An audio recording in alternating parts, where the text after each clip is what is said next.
علشان خاطر المدارس بقى والأطفال بتوعنا واللانش بوكس بتاعنا هنعمل لكم إن شاء الله المولتو أو الميني كرواسون بطريقة سهلة وبسيطة إن شاء الله، بالجمال والحلاوة اللي حضراتكم شايفينهم دي.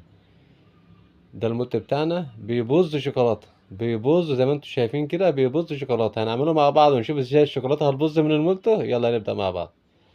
بسم الله الرحمن الرحيم. السلام عليكم. زي ما حضراتكم شايفين كده يا جماعة، ده كيس المولتو بيتباع ب10 جنيه، فيه حبتين او فيه 3 زي ما انتم شايفين كده، وقد عقلة الصباع. ان شاء الله هنعملها مع بعض نص كيلو دقيق، يعني هنعمل حوالي من 30 او 32 حباية. ان شاء الله هتعجبكم بإذن الله. هنبدأ مع بعض مقاديرنا بطريقة جدا سهلة وبسيطة، عشان خاطر أطفالنا في المدارس بيحبوا طبعا المولتو. هنعمل مع بعض نص كيلو دقيق، معايا 150 مللي لبن.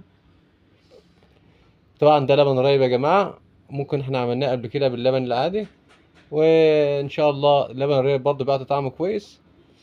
ومعايا 50 جرام سكر، ومعايا 5 جرام ملح، وفي 100 مللي مية، ومعايا زبدة صفرة حوالي من 100 جرام، وكيس خميرة 10 جرام، وبيضة. البيضة طبعا يا جماعة بتحب المعجنات جدا، أو المعجنات بتحب البيض، لأن طبعا البيض بيعطيلها طعم كويس، وبيعطيلها هشاشة، وفي نفس الوقت بيعطيلها ثراوة كويسة وشكل كويس. أول حاجة هبدأ أجيب اللبن بتاعي اللي هو 150 مللي، وأحط عليه السكر اللي هو 50 جرام سكر وال5 جرام ملح.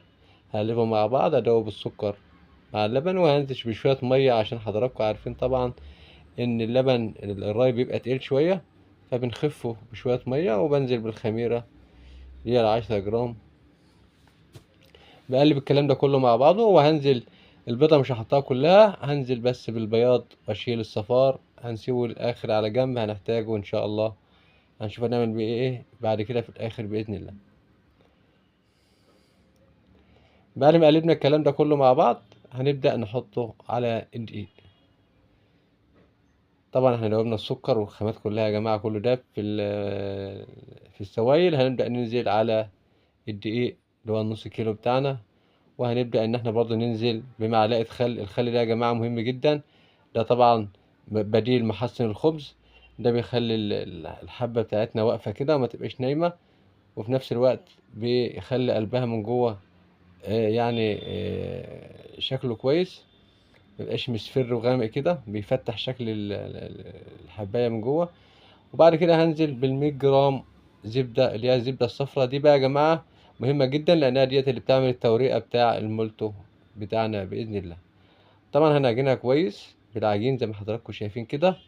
خلاص اتعجنت، الزبدة بتاعتي لمعة وبتاعتي طراوة ونعومية للعجين. طبعا لازما النعومية دي يا جماعة زي ما انتم شايفينها كده، ما بتبقاش العجينة طرية مية بس، بتبقى العجينة ناعمة، فيها طراوة وناعمة، وفيها لمعة عشان الزبدة، بتبقى نعوميتها جميلة جدا لما تكون العجين معجون بالزبدة. هنبدأ نسيبها بس لحد ما سيبناها تخمر لمدة يعني من ربع ساعة لتلت ساعة. وبعد ما خمرت بدأنا إن احنا هنبدأ نجيب رش دقيق على الرخامة عشان نبدأ نفرد العجين بتاعنا. هنحط العجينة وهنبدأ نحط عليها برضو من على الوش كده رشة خفيفة عشان ما تلزقش في الشبق بتاعنا، علشان نبدأ إن احنا نفرد العجينة. هنفردها على شكل دايرة زي ما حضراتكم شايفينها كده، دورناها، وهنبدأ نقطعها نص في ربع على شكل مثلثات يا جماعة.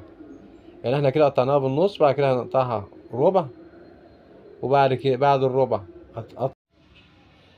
كده قطعناها ربع، يعني نص في ربع، وهنقطعها كمان تمن. وعلى كده يا جماعة هنقطعها كلها بالعكس كده لغاية ما نعملها مثلثات رفيعة اهو.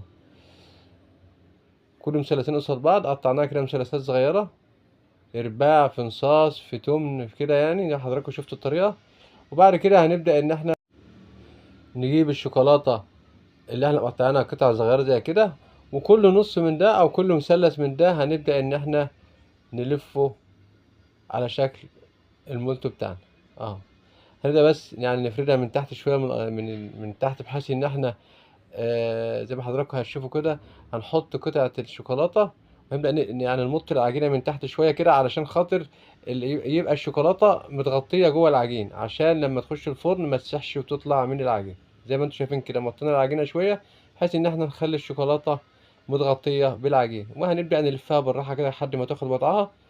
اهوت هي كده خلاص بدات تاخد وضعها، وهنبدأ بقى نلفها للآخر خالص كده، مش هنشد ولا هنمط ولا حاجة يا جماعة.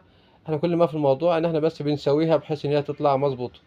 عند الطرف كده هنضغط عليه في الترابيزة بس كده، عشان يبقى يعني قوام الحبة يعني كويس، ما يبقاش يعني تبقى طالعة بشكل كويس.